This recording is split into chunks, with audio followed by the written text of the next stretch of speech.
Hola, hoy vamos a hablar acerca del tema número 8, por qué los seres vivos interactuamos con otros seres vivos, y de los subtemas uno, 2 y 3.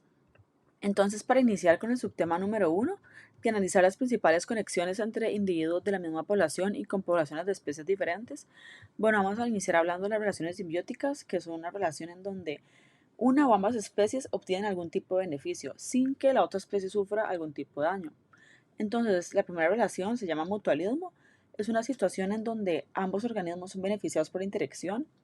Y hay dos tipos de mutualismo. Está el mutualismo obligado, que es que las especies necesitan estar juntas para poder sobrevivir. Y un ejemplo de esto son las higueras y las avispas de los higos.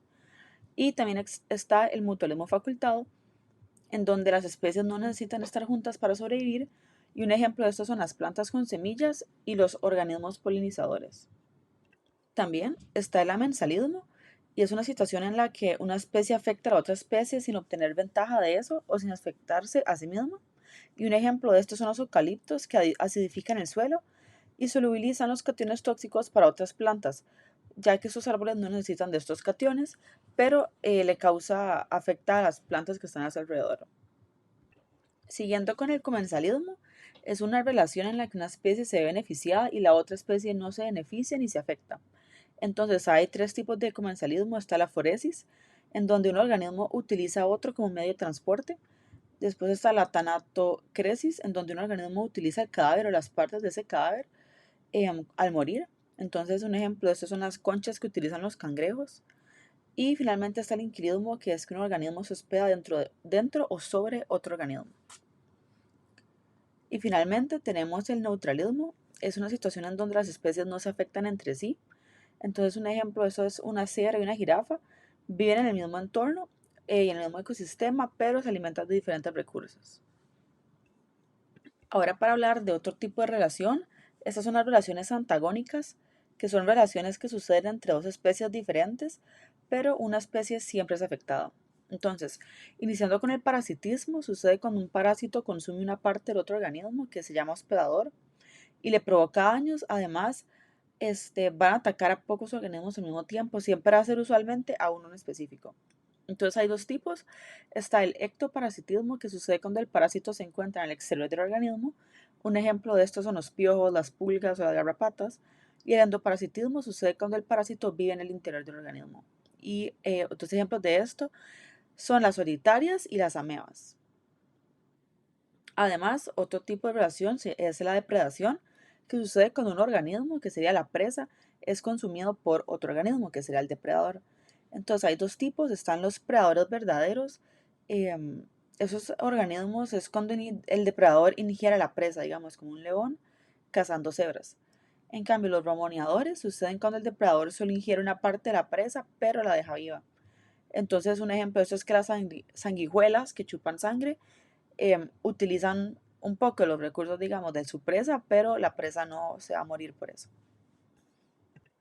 Ahora, para hablar del subtema número 2, que sería comparar las características de las relaciones de las poblaciones biológicas interespecíficas e intraespecíficas en el entorno. Entonces, las relaciones intraespecíficas suceden entre organismos que son de la misma especie, o sea, dentro de una misma población.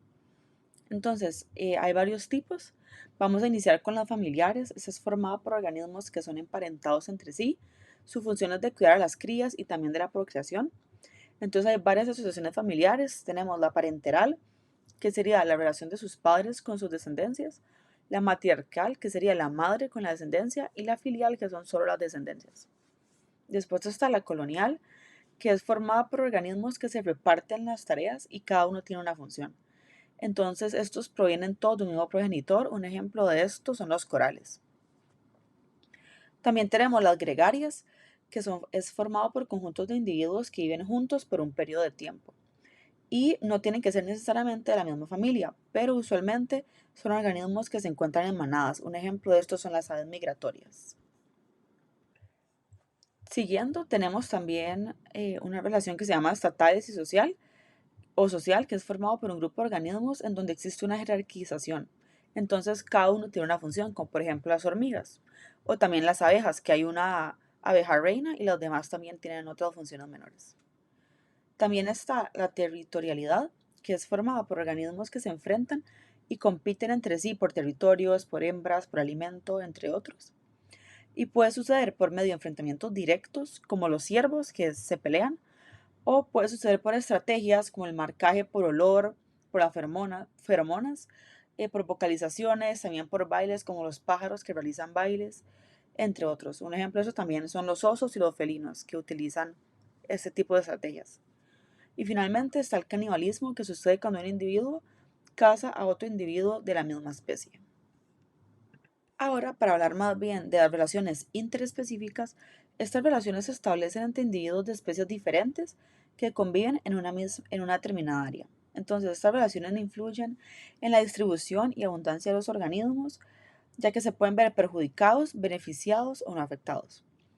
Además, estas interacciones son muy importantes porque van de la mano con la evolución de las especies. Algunos ejemplos de esto es que dos especies con una relación mutualista pueden evolucionar para que interaccionen de manera más beneficiosa. También que la presión de un depredador puede causar que la presa evolucione para que no sea atrapada tan fácilmente, o también que la competencia puede favorecer la evolución de las especies de manera que suceda una separación de nichos. Y algunos ejemplos de estas relaciones interespecíficas sería la depredación, el comensalismo, el parasitismo, la competencia y el mutualismo, que son tipos de relaciones que ya hablamos anteriormente en el video. Finalmente, para hablar del subtema número 3 de contribuir en el manejo y preservación medioambiental de enfermedades relacionadas con el ciclo de vida de los parásitos, los vectores, el anfitrión y su hábitat, que es un tema muy importante porque para poder controlar y prevenir esas enfermedades transmitidas por vectores como el dengue, la malaria, la enfermedad de Lyme y otros. También, bueno, los vectores son los que transmiten estas enfermedades. Los vectores son los mosquitos o las garrapatas, entre otros. Y hay una interacción que serían los parásitos, los vectores, que son los que transmiten estos parásitos, y los anfitriones humanos o animales, y el entorno que también se prestaría o más bien se pone en contra de la reproducción de estos parásitos y de los vectores. Entonces, hay algunas técnicas importantes para prevenir la propagación de estas enfermedades. La primera sería la identificación y monitoreo de vectores, ya que se debe vigilar los vectores, su densidad, que quiere decir la cantidad de estos, y su distribución en un área determinada. También hay que realizar un control de vectores, que se habla de emplear estrategias para reducir la población de los vectores. Y para eso se utilizan insecticidas, se eliminan criaderos de mosquitos, entre otros. También se debe hacer un manejo del hábitat en donde se deben preservar los ecosistemas naturales para que se mantenga un equilibrio en el ciclo de la vida de los vectores, ya que si se altera el ecosistema puede causar que aumente esa propagación de enfermedades. Por ejemplo, las altas temperaturas o mucha humedad, también este, cuando hay estanques de agua, favorece la reproducción de mosquitos. También tenemos el control de parásitos y tratamientos hospederos. Es muy importante utilizar tratamientos en los anfitriones humanos y animales con fármacos antiparasitarios. También con métodos de control biológico. Esto habla de utilizar vacunas, utilizar vitaminas, todo lo que se pueda para prevenir y también para preparar el cuerpo por si los humanos, por si uno es infectado, digamos, para estar preparado.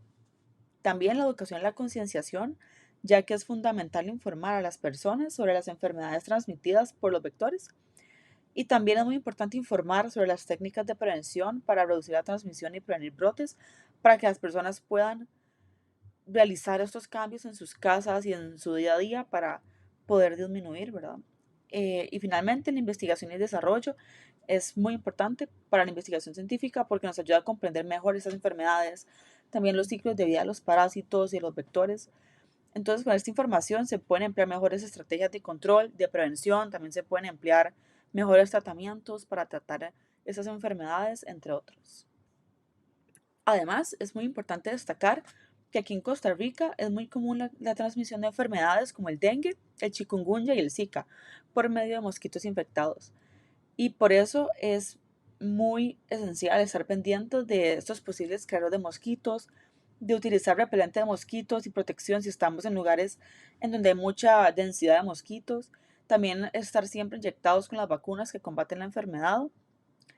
Y también hay que tener siempre presente todas estas técnicas de prevención para poder disminuir lo más posible estos contagios y para protegernos tanto a nosotros como a las demás personas. Muchísimas gracias y estas son las referencias bibliográficas.